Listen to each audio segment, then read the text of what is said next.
en el cual vamos a activar también que al momento de pedir el comprobante de pago, también se active la formalidad por el lado de la empresa, ¿no? Al momento de que hace visible su entrega de comprobante, su IGB, que antes no estaba, ahora va a estar, ¿no? El IGB que paga la empresa y el impuesto a la renta que pagaría la empresa y que no ha estado pagando porque no entregaba comprobante de pago.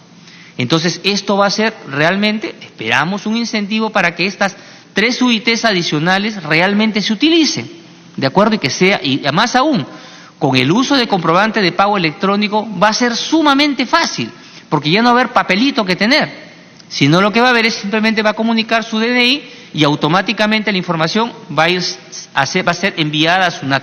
Entonces ya la deducción va a ser conocida desde el momento. Entonces, esto creemos que con una correcta campaña va a permitir, de hecho, en muchos casos, que las personas naturales paguen menos impuesto a la renta si es que piden estas deducciones, pero va a generar esa activación de mayor recaudación por el pago de IGB y renta de las personas a las cuales ahora se les va a pedir la factura o comprobante de pago.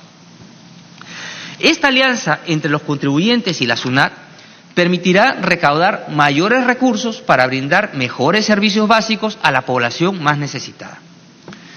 Es importante señalar que no solo los trabajadores se verán beneficiados, sino también las empresas, pues el uso de comprobantes de pago y libros electrónicos abre las puertas a la digitalización contable, de tal forma que los libros contables puedan ser automatizados por la SUNAT y reduzcan así sus costos de cumplimiento tributario. Asimismo, la delegación de facultades incluye medidas adicionales para impulsar el uso de comprobantes de pago electrónico. Para llegar a cabo esta estrategia, será fundamental actualizar el Código Tributario para ampliar la cobertura por parte de las empresas y SUNAT. Todo esto con la finalidad de establecer las medidas que simplifiquen las obligaciones de los contribuyentes emisores de comprobante de pago electrónico y promover su uso generalizado.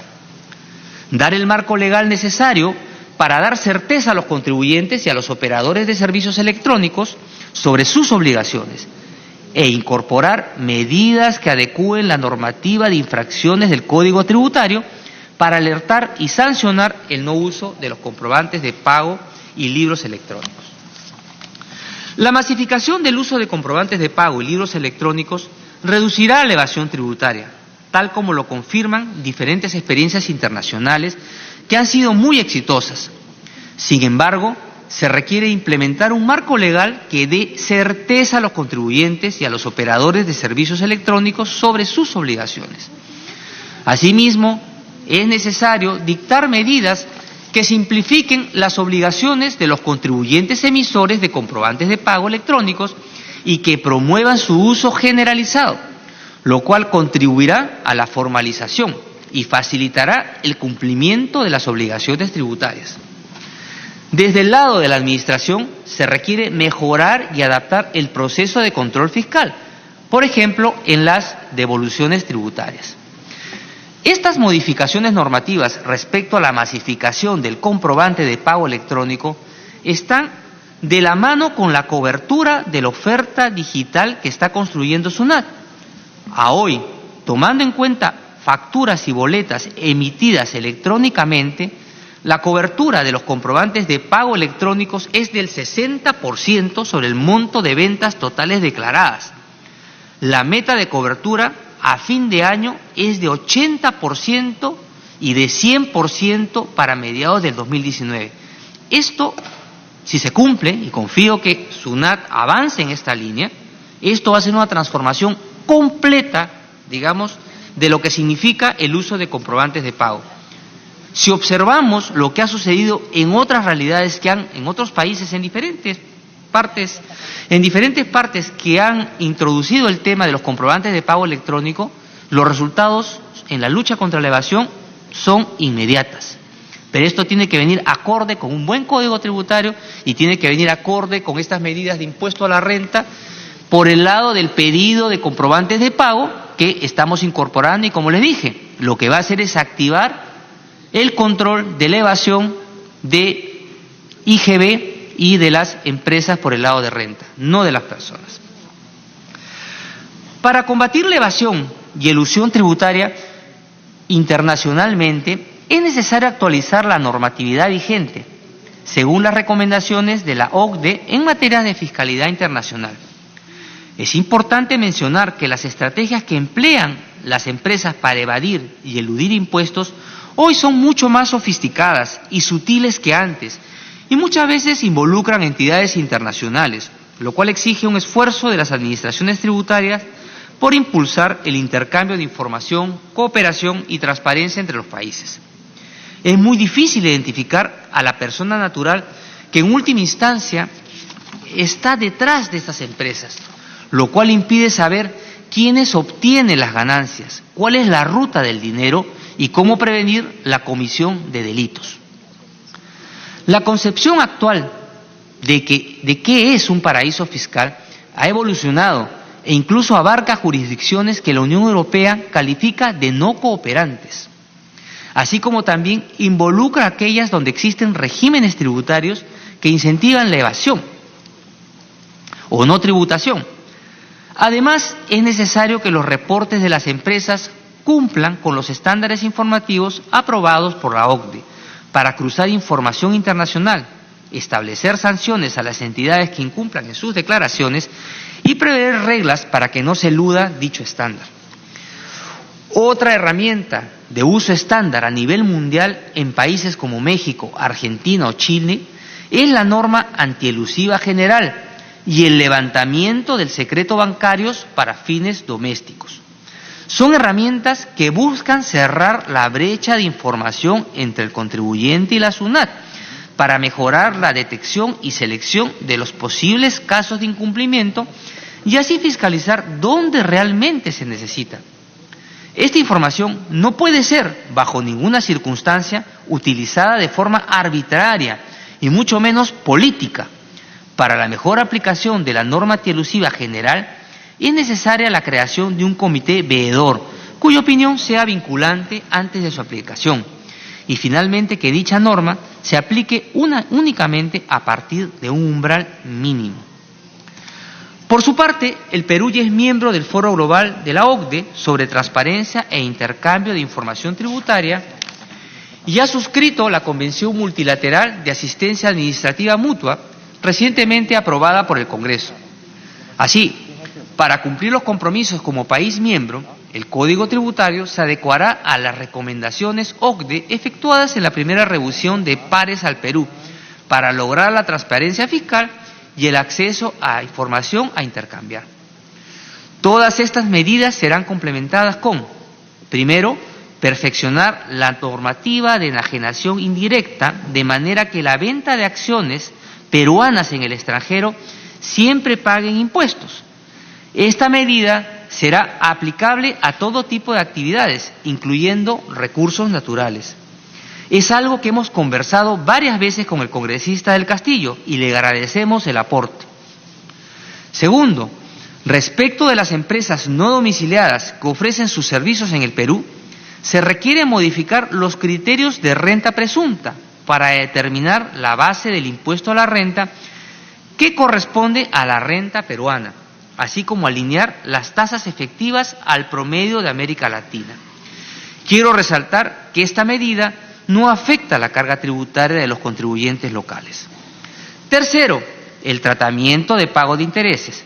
Se ha observado a muchas empresas vinculadas que utilizan adecuadamente figuras de endeudamiento, no para financiar inversiones o capital de trabajo, sino para reducir su base imponible y entregar a sus asociados utilidades con un impuesto a la renta más bajo que al de los dividendos. Esta medida que estamos proponiendo no afectará la inversión, sino sincerará la distribución de utilidades. Cuarto, perfeccionar el sistema de pago de obligaciones tributarias.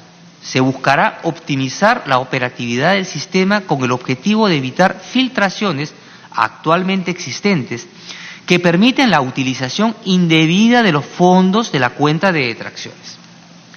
Por otro lado, un importante cuello de botella que presenta nuestro actual sistema tributario es el tiempo de resolución de litigios tributarios, algo que, como ustedes saben, permanentemente la población, la ciudadanía, muchos de ustedes vienen exigiendo, ¿no?, respecto a cuándo se solucionan esas tremendas deudas, ¿no?, que observamos y con justa razón se busca que su solución sea ya rápida, ¿no? A lo largo de estos años se ha identificado como práctica común y reiterada por parte de los contribuyentes dilatar el pago de los tributos a través de la interposición de recursos que cuestionan las fiscalizaciones o acciones de determinación de la deuda tributaria por la SUNAT, generando con ello el incremento del número de reclamaciones ante la Administración Tributaria, así como de las apelaciones ante el Tribunal Fiscal e incluso Poder Judicial. Los procesos contenciosos pueden alargarse por más de 10 años, ¿no? Por más de 10 años se pueden alargar estos procesos judicializándolos, ¿no?, a través de demoras en el Tribunal Fiscal y Poder Judicial. Es por ello que se buscará mejorar la organización y los procesos del Tribunal Fiscal para agilizar la carga procesal y reducir los tiempos de resolución de procesos contenciosos. En conclusión, este grupo de medidas tributarias permitirá a la SUNAT contar con mejores herramientas para combatir la evasión y elusión fiscal y ampliar la base tributaria. El segundo objetivo es simplificar el sistema tributario para reducir costos de cumplimiento y fomentar la inversión, buscando promover el uso de instrumentos financieros, evitar que las rentas financieras de los pensionistas paguen impuestos y reducir el costo de las inversiones de las MIPES. El Perú es un país con poco desarrollo de sus mercados financieros. Es por ello que se requiere promover la creación y uso de instrumentos financieros. Los fondos FIRBI y FIBRA, muy utilizados en varios países del mundo y en varios países también de Latinoamérica con mucha intensidad y con mucha interacción además con los sectores inmobiliarios y construcción, ¿no?, los fondos FIRBI y FIBRA son fondos de inversión y fideicomisos de titulación que invierten principalmente en proyectos de renta inmobiliaria y cuyo objetivo no solo es dar impulso al mercado financiero, sino también al inmobiliario. En otros países como México han logrado inversiones por más de 10.000 millones de dólares. En el mercado peruano estos instrumentos existen desde hace pocos años, pero no han tenido el resultado previsto. Se buscará corregir las distorsiones que tiene el sistema en el ámbito tributario. Asimismo, no existe un mercado desarrollado para las facturas negociables, el factoring, y es necesario promover el financiamiento de las empresas a través de ellas. Por ello se perfeccionará su tratamiento preferencial. También se homogeneizará el tratamiento tributario de los productos de renta vitalicia con los ofrecidos por el sistema privado de pensiones, de forma de incentivar el ahorro voluntario con fines previsionales. Esto es un tema de neutralidad tributaria. Asimismo, se busca simplificar el proceso de acogimiento al régimen de devolución de IGB a las empresas por sus inversiones. El régimen de recuperación anticipada del IGB permite a las MIPE obtener la devolución del IGB pagado en la compra de un bien de capital, atenuando así el costo financiero que involucra dicha adquisición para estas empresas de menor tamaño, sujeto a determinados requisitos. Queremos implementar medidas que perfeccionen dichos regímenes con el objetivo de brindar mayor fluidez en el procedimiento de acogimiento y cobertura de los mismos para todos los contribuyentes. Otra medida para facilitar la inversión que estamos considerando es el crédito indirecto. En los últimos años, muchas empresas peruanas han empezado a realizar inversiones en el exterior. No obstante, al no existir la figura de crédito indirecto, salvo en el caso de existencia de convenios para evitar la doble imposición, estas empresas afrontan una carga muy onerosa. Esta medida busca reconocer el pago de impuestos realizado en el exterior, sujeto a determinadas condiciones para evitar espacios de evasión y elusión, tal como es práctica internacional. Con la aplicación de estas medidas se reducirá el costo de cumplimiento tributario, se dinamizará el mercado financiero de inversiones inmobiliarias y se fomentará la inversión, sobre todo en las pequeñas y medianas empresas. Finalmente, señora Presidenta, el proceso de racionalización de exoneraciones tributarias lo trabajaremos conjuntamente con el Congreso de la República, específicamente con el grupo de trabajo que ha trabajado en la Comisión de Economía en la medida que la Constitución prohíbe que se legisle sobre exoneraciones geográficas vía delegación de facultades. Ya hemos tenido reuniones con dicho grupo de trabajo del Congreso y hemos definido un plan de vuelo que llevaremos a cabo conjuntamente. El Poder Ejecutivo en particular, el presidente del Consejo de Ministros y el Ministerio de Economía y Finanzas nos presentamos ante ustedes para solicitar su valioso apoyo a fin de generar el consenso necesario que nos permitirá aprobar la delegación de facultades solicitada por el bien de nuestro Perú. Nos encontramos dispuestos a absolver cualquier duda e interrogante que tuvieran y hacer los ajustes que se consideren necesarios y que ayuden en el logro de los objetivos trazados. Muchas gracias, señora Presidenta, señores congresistas. Muchas gracias, señor ministro. Vamos a abrir el rol de oradores para quienes se han inscrito. Por favor, las preguntas que sean lo más puntuales posible sobre la materia que estamos discutiendo para que las respuestas también tengan la misma dinámica. Congresista Gilmer Trujillo.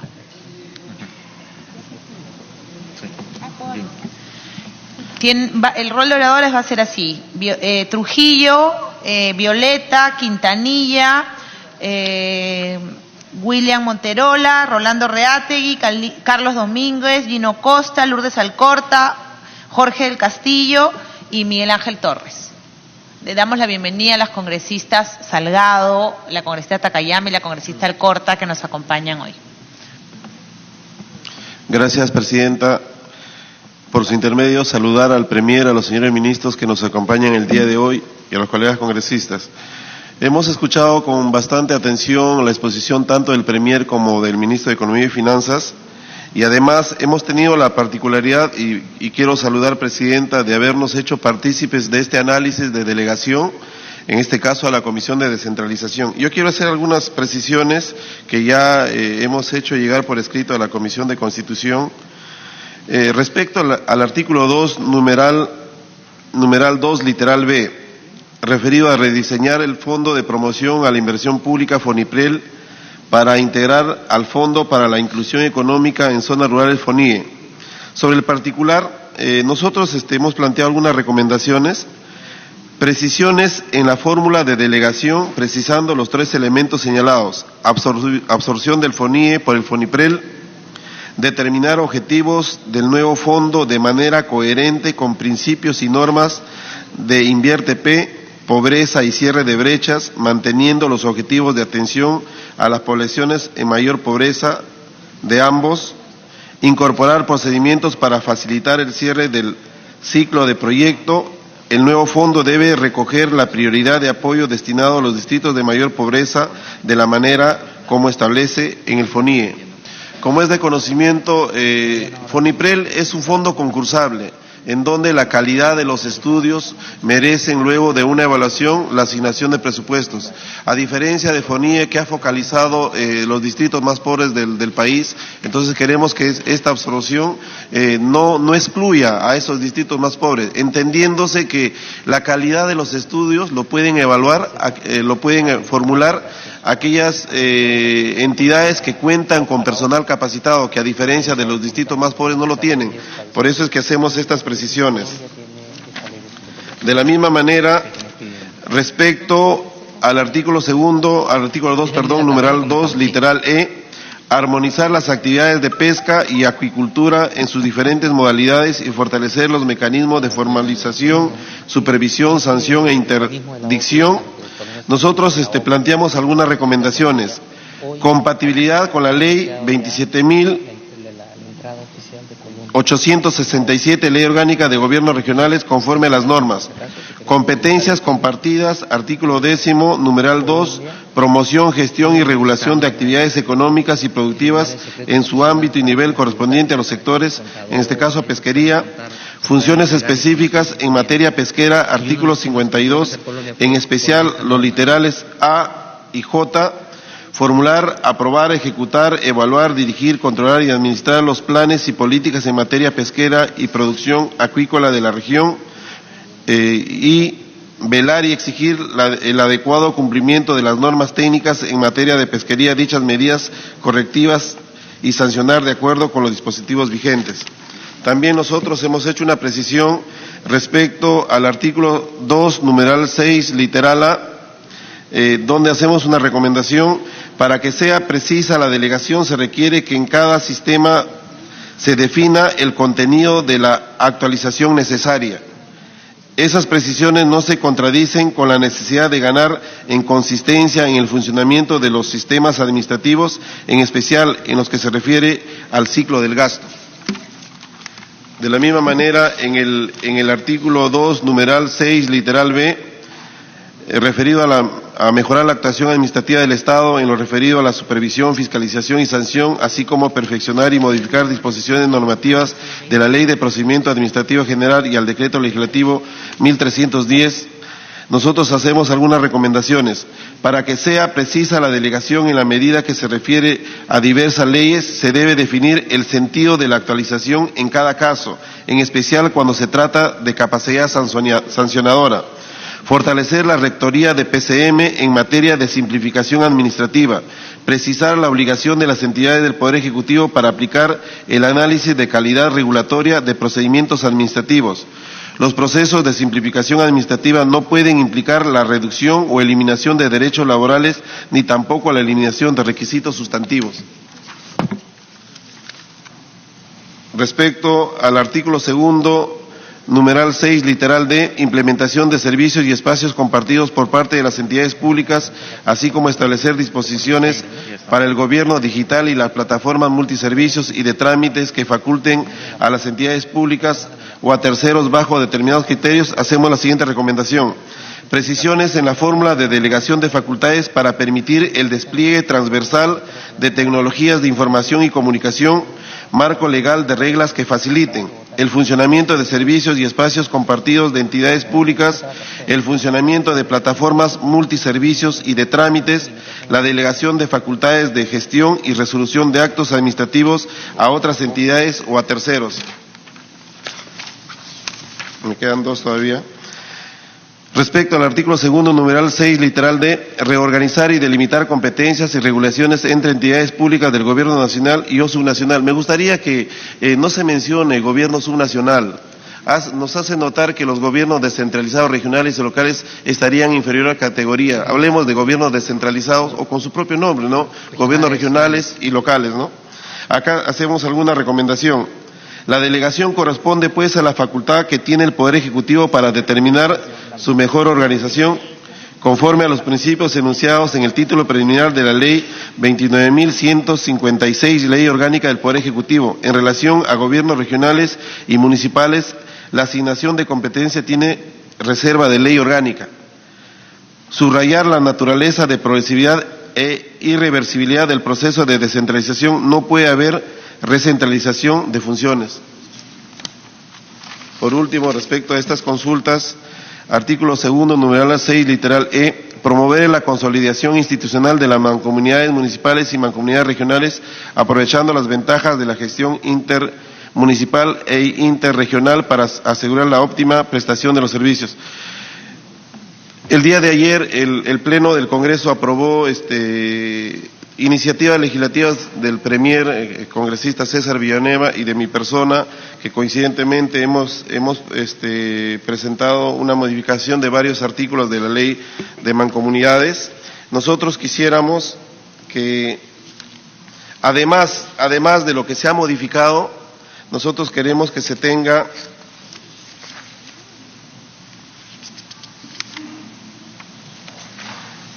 al respecto. Es necesario precisar que en la sesión plenaria del día de ayer se ha aprobado la ley que modifica diversos artículos de la Ley 29.768, Ley de Mancomunidad Regional, en el cual también, como hice mención, está el proyecto del congresista César Villanueva y ahora Premier. con la finalidad de fortalecer la institucionalidad de las mancomunidades regionales, principalmente referida a sus principios, objetivos, su constitución, reglas de transparencia, planes de desarrollo, de los incentivos, de sus recursos, de su organización y estructura básica. En ese contexto, consideramos que con este paso habríamos cubierto con la finalidad del pedido de facultades. Sin embargo, tengo inquietudes en relación a los incentivos para la consolidación de las mancomunidades. ¿Cuáles son los mecanismos que pretende incorporar para optimizar la prestación de servicios de las mancomunidades regionales adicionales a las ya consideradas por el Congreso? ¿Cuáles serían estos incentivos a favor de las mancomunidades regionales adicionales a las ya aprobadas por el día de hoy por el Congreso? ¿Cuáles serían los mecanismos de consolidación de las mancomunidades adicionales a las ya aprobadas por el Congreso? En relación a las mancomunidades municipales, y con esto termino, ¿cuáles serían los mecanismos que pretende incorporar para consolidar el funcionamiento de las mancomunidades municipales que lo haga más eficaz en el cumplimiento de sus actividades, que coadyuve a la optimización de la prestación de servicios? Señora Presidenta, desde el Congreso nosotros estamos haciendo el esfuerzo de darle todas las facilidades al Poder Ejecutivo, a este nuevo Poder Ejecutivo, para que pueda implementar aquellas políticas, y de manera especial nosotros como descentralistas y bajo la presidencia de dicha comisión esperamos que este proceso de descentralización empiece a dar muestras de que se está realizando. Esa descentralización de recursos que que el ministro de Economía y Finanzas ha anunciado, nos parece bien porque reactiva la economía del país, además de atender necesidades y cerrar brechas de infraestructura. Pero lo que nosotros queremos es que se empiece a pensar en la toma de decisiones. Nosotros queremos que las autoridades de nivel regional y local empiecen a tomar decisiones respecto a un mayor porcentaje del presupuesto de la República. Gracias, Presidenta. Gracias, congresista Trujillo, por su brevedad sobre todo. Congresista Violeta. Gracias, Presidenta. Voy a tratar de ser bien puntual, sí, entre oficialistas nos entendemos bien. Presidenta, saludando por supuesto a nuestro premier y colega, señor Villanueva, y a los ministros que lo acompañan, voy a tratar de referirme a dos temas específicamente porque entiendo que todos los colegas tenemos el deseo de comentar estas importantes medidas. Primero, precisar por su intermedio al premier, Presidenta, no podemos perder de vista que estamos próximos a tener el bicentenario de la República de nuestro país. Y ese debería ser un buen motivo para que las distintas fuerzas políticas y, por supuesto, sus expresiones parlamentarias pongámonos de acuerdo sobre una mirada, una visión de país con algunos objetivos mínimos que deberíamos alcanzar. En ese sentido, yo creo que una de las cosas que deberíamos poderle mostrar a nuestro país el 28 de julio, de cara al 28 de julio del 2021, es darle un país o un Estado con un poco más de planificación. Esa planificación que se ha abandonado en los últimos años por una suerte de satanización que comenzó en la década del 90 y que ha generado un enorme desorden en la administración pública.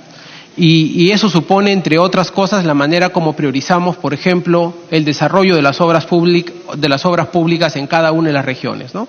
¿Qué cosa supone o qué cosa hace que una obra sea prioritaria respecto de otra? Básicamente la capacidad de presión política, las protestas o en algunos casos incluso los propios lobbies que se puedan establecer para poder priorizar una cosa sobre otra.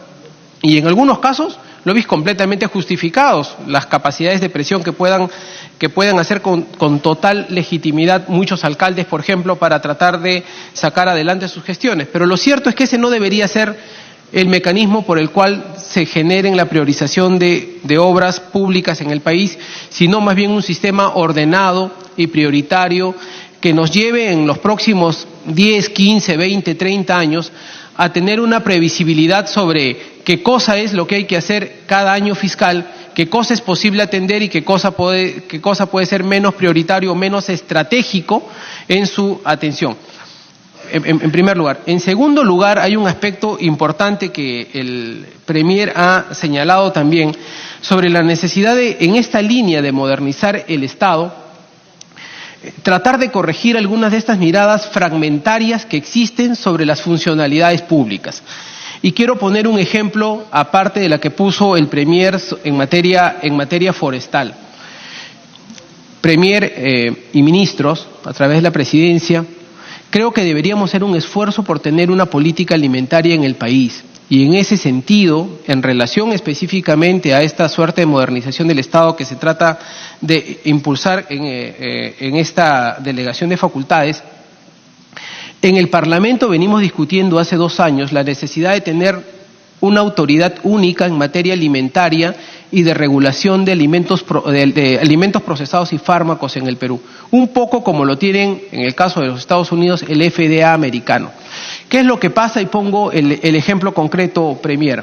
Cuando hemos tenido el problema de las anchovetas con gusanos o el caso de la leche con agua, esta dispersión de instituciones en varios de los sectores del Estado hace que nadie sea responsable. Pero nadie sea responsable no solo para asumir las eventuales sanciones que deberían ocurrir frente a una irregularidad frente al servicio ciudadano, sino nadie sea responsable tampoco para prevenir futuras lesiones a los derechos de los ciudadanos.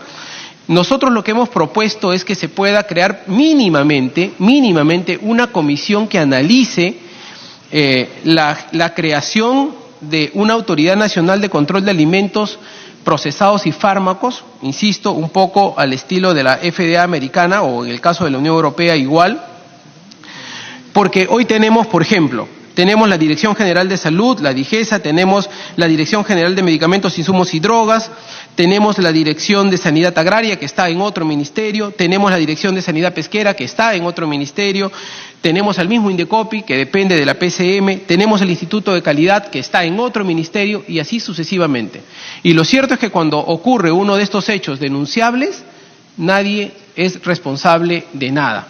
Y nadie previene nada porque todas las instituciones juegan en los espacios vacíos que se crean entre entidad y entidad.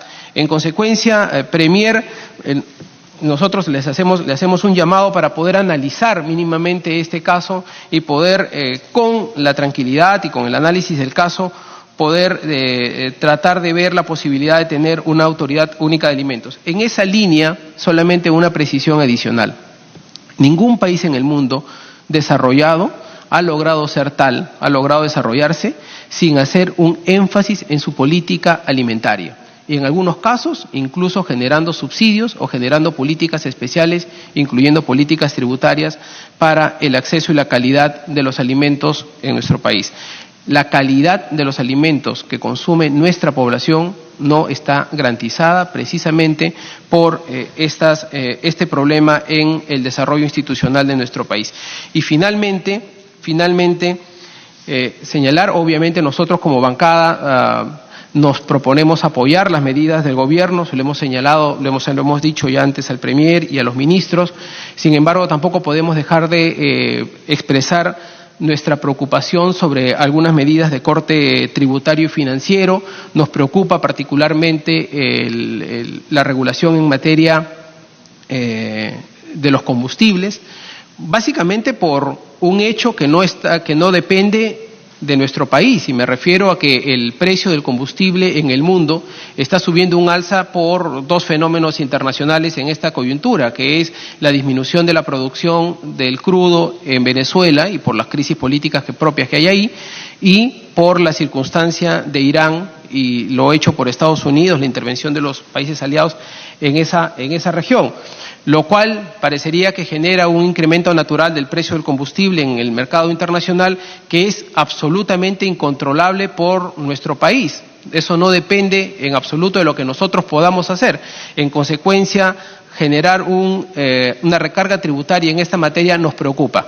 Nos preocupa no para decir que nos negamos a discutir el tema, sino nos preocupa precisamente para entrar a la discusión del tema y para, en ese sentido, rebotar con el Ejecutivo una reflexión que nos permita tener la máxima cautela en relación a, obviamente, los derechos de la población peruana que nosotros como parlamentos estamos obligados a cautelar. Señalar solamente en este sentido que cuando entregamos delegación de facultades al Ejecutivo es una delegación de un poder que tiene el Parlamento y que entrega de buena fe para que el gobierno